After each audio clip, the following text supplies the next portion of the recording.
विद्यार्थियों, the voice of the rain, जिसकी summary Hindi में बताई गई है, यह लेसन कक्षा 11 में है, एक कविता के रूप में है।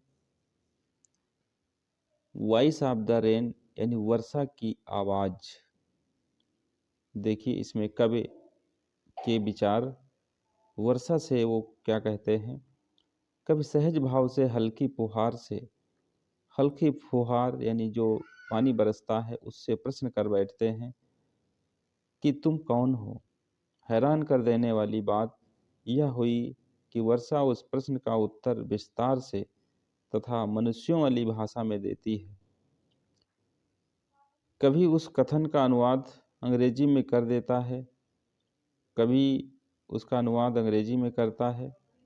वर्षा कहती है कि मैं तो धरती का गीत हूँ, वही धरती जो मेरी जन्मस्थली है और जननी भी। मेरा जन्म भूमि पर फैले जल भराव वाले स्थानों तथा विशाल समुद्रों से होता है।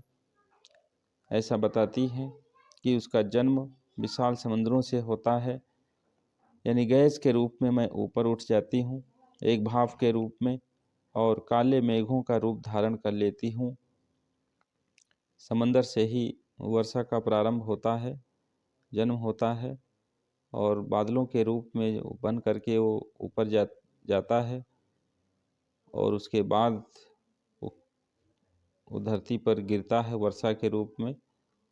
मुझे छुआ पकड़ा नहीं जा सकता, वो भी बताती है, वर्षा बताती है कि मुझे कोई पकड़ नहीं सकता, फिर भी आकाश में मेरा ठहराव थोड़े समय के लिए ही होता है। कुछ समय के लिए आकाश में मैं ठहर जाती हूँ। मैं जन्म, विकास तथा मूल रूप से पृथ्वी पर लौटने का चक्र पूरा करती हूँ।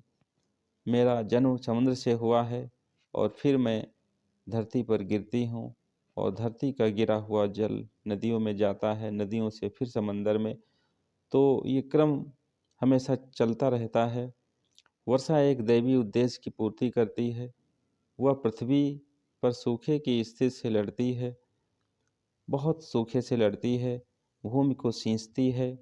कहते हैं कि बिना वर्षा के कुछ नहीं होगा, धरती सूखी हो जाएगी, वीरान हो जाएगी और बंजर हो जाएगी। वर्षा से सभी जीव जंतुओं, प्राणियों, सबको खुशी मिलती है, जल मिलता है और उनकी प्यास बुझती है। पेड़ पौधे सब हरे भरे हो जाते हैं तथा धूल की पत्तों को धोकर बहा देती है। धूल भी जो पत्तों पर लगी होती है उसे बहा देती है, और जो खराब गैसें होती हैं, विषैली गैसें, उनको भी बहा कर ले जाती है और बीजों को पुनः अंकुरित होने में मदद करती है।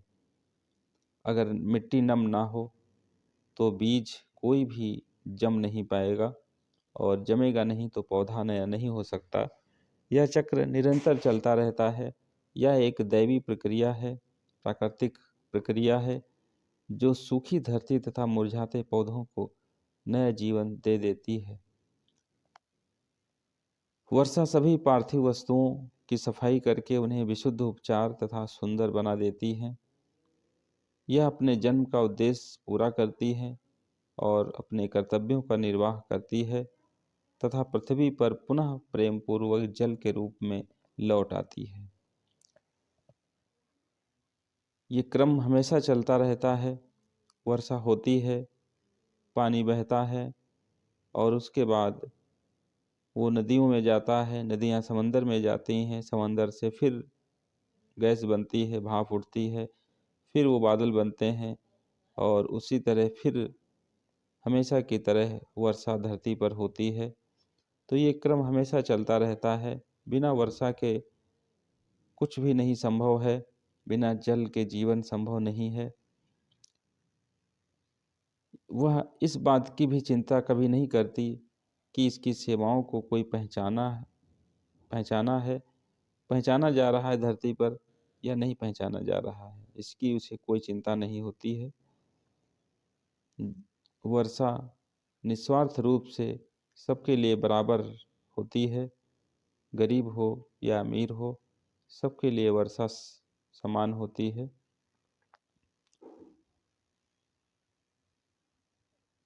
ये है the voice of the rain. ऐसा वर्षा की भावना और कवि की भावना इसमें दिखाई गई है।